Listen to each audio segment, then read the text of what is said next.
Assalamualaikum warahmatullahi wabarakatuh. Perkenalkan, nama saya Yumega, NIM 2015053, kelas BKPI 4C, Prodi Bimbingan dan Konseling Pendidikan Islam, mata kuliah Modifikasi Perilaku. Dosen pengampu Ibu Puri Handayani MA. Baik, saya akan mempresentasikan hasil PPT saya, yakni dengan materi area aplikasi modifikasi perilaku dalam berbagai bidang dan termasuk kemungkinan penggunaan media teknologi informasi atau IT dalam program modifikasi perilaku. Baik, untuk yang pertama, saya akan menjelaskan materi area aplikasi modifikasi perilaku dalam berbagai bidang. Apakah teman-teman sudah tahu apa itu area aplikasi modifikasi perilaku dalam berbagai bidang? Jika belum tahu, mari kita simak yang saya jelaskan. Yang pertama itu adalah bidang pendidikan. Bidang pendidikan berkebutuhan khusus. Peneliti telah menganalisa interaksi guru dan murid di dalam kelas, meningkatkan metode mengajar, dan mengembangkan cara untuk menurunkan perilaku bermasalah di dalam kelas. Di dalam pendidikan berkebutuhan khusus, modifikasi perilaku di dalam kelas meningkatkan perilaku sosial dan keberfungsian, mengenalkan manajemen diri atau self-management, dan pelatihan guru.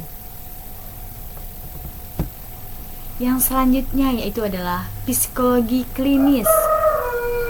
Apakah teman-teman sudah tahu apa itu psikologi klinis?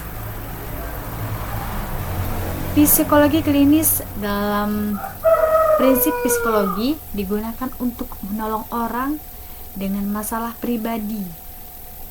Pada umumnya, dalam psikologi klinis individual atau group therapy dilakukan oleh psikologi. Modifikasi perilaku dalam setting psikologi klinis biasanya disebut dengan terapi perilaku atau behavior therapy.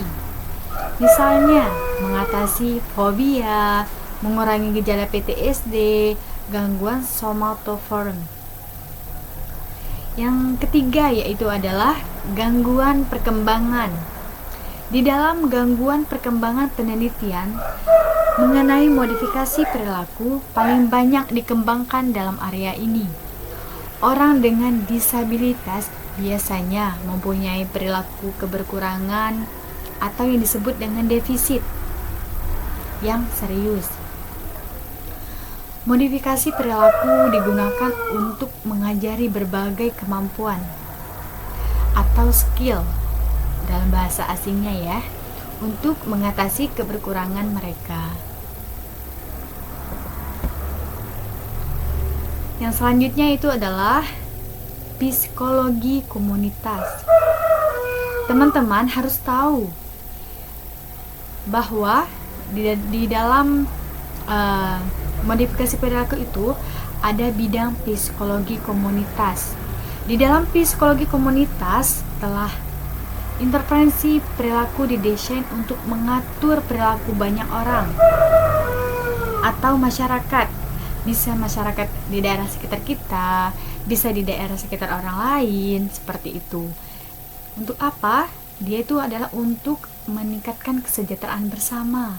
Komunitas adalah mengurangi perilaku membuang sampah sembarangan, menggalakkan daur ulang sampah, mengurangi pemakaian listrik berlebihan, mengurangi perilaku menyetir tidak aman, mengurangi penggunaan obat-obatan terlarang atau yaitu adalah seperti narkoba, narkotika, seperti itu. Dan meningkatkan penggunaan sabuk pengaman saat kita di dalam kendaraan, seperti mobil, seperti itu. Dan mengurangi parkir kendaraan bukan di tempatnya.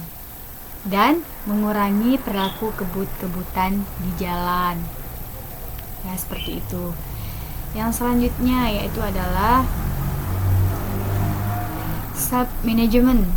Nah, teman-teman juga perlu tahu bahwa self management ini adalah untuk orang lain. Selain untuk orang lain, modifikasi perilaku dapat digunakan untuk diri sendiri. Modifikasi perilaku dapat digunakan untuk mengatur perilaku diri sendiri. Misalnya, saya bisa mengontrol kebiasaan saya dengan perilaku yang berhubungan dengan kesehatan, perilaku keprofesionalan, dan masalah pribadi, ya teman-teman.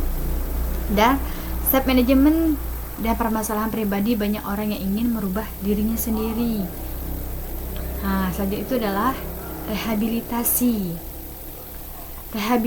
Rehabilitasi ini adalah proses menolong orang untuk pulih kembali setelah mendapat cedera atau trauma, termasuk cedera kepala dari kecelakaan atau kerusakan otak karena stroke. Modifikasi perilaku di dalam rehabilitasi yang pertama itu adalah mengajarkan kepatuhan terhadap rehabilitasi yang rutin seperti terapi, ya teman-teman. Dan yang kedua itu adalah mengajarkan kemampuan baru yang dapat membantu mengajarkan kemampuan yang hilang. Dan yang ketiga itu adalah untuk menurunkan perilaku bermasalah.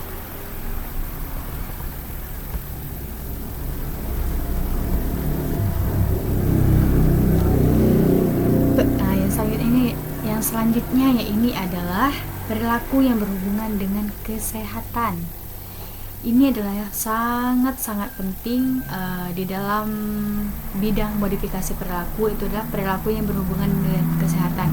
Karena apa? Karena kesehatan ini adalah proses utama, ya, di dalam modifikasi perilaku.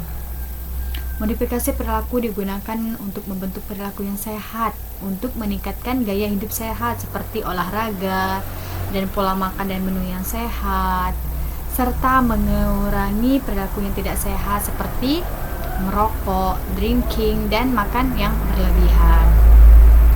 Selain itu, modifikasi perilaku juga digunakan untuk membentuk perilaku yang mempunyai pengaruh baik untuk masalah fisik atau kesehatan. Selanjutnya adalah bisnis. Nah, ini sangat penting juga. Bisnis, industri, dan pelayanan umum. Penggunaan modifikasi perilaku di dalam setting bisnis, industri, dan pelayanan umum disebut organization behavioral modification or organizational behavior management. Modifikasi perilaku digunakan untuk meningkatkan performance kerja serta keamanan kerja. Nah, yang terakhir ini adalah penggunaan media teknologi atau IT dalam program modifikasi perilaku. Ini adalah peranan yang sangat penting. Karena apa? Sekarang sudah zamannya canggih atau sudah zamannya modern, ya. Sekarang banyak sekali anak-anak maupun orang dewasa menggunakan media teknologi atau IT, ya.